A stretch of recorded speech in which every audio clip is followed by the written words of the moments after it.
The next knife is the boning knife. This is definitely an essential knife to have in your kitchen at home. Butchers rely more on boning knives than any other knife. If you trim proteins at home, including meat, seafood, poultry, and more, you need this knife in your kitchen. There's 3 main grips on the knife. The first grip is where I have 3 fingers underneath the handle. You have your thumb parallel to the handle on top of the bolster. Then you have your index finger placed on top of the blade itself. This gives you precision, accuracy, and control.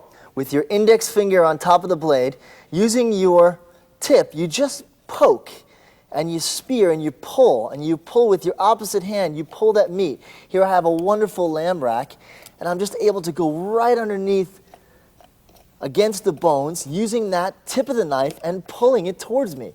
This technique enables me to maximize the yield while minimizing waste. We're going to have a great dinner tonight.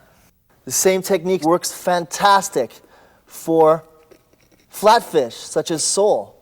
Again, using the tip, I just come straight through the spine, and now I'm able to just separate the actual fillet from the actual spine itself. Next, I'll demonstrate the exact technique with this chicken. Notice I can just go in the chicken with my knife, just spearing and poking and stabbing motion, and I pull that thigh bone right out, and I'm able to go right underneath the oyster just like that. Let me do the other side. Notice that spearing and stabbing motion works wonderfully. I turn it over, I pull that joint from the oyster itself, and I go right down. Works wonderfully for chickens. I'll now demonstrate the same grip segmenting an orange. I keep the orange in the cup of my hand, making sure my fingertips are truly out of the way. Then what I do is I bring my blade on one side of the rib until I reach the center. Then what I do is I take it on the other side of the segment, and I repeat the same procedure until the rib pops right out.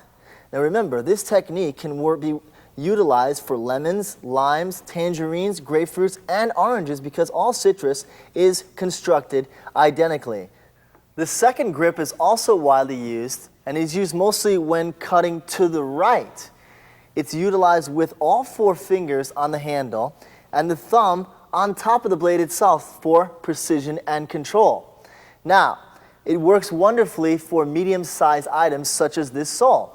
I'm able to skin the sole with the same knife because it's a very small fillet. The third and final grip for the boning knife is when I have my hand back on the handle because I'm going to spin the knife. I come through with the tip of the blade and then I aim to the right. I bring my forefinger underneath to grab that fat, and then I slide my knife all the way to the end of the beef. Now I lift that, and then I continue to lift as I use a sawing motion to remove all that outer fat. And as I exit, I come up, and making sure I come up with my elbow as well. So therefore, my forearm and my elbow are out of the way of the blade of the knife.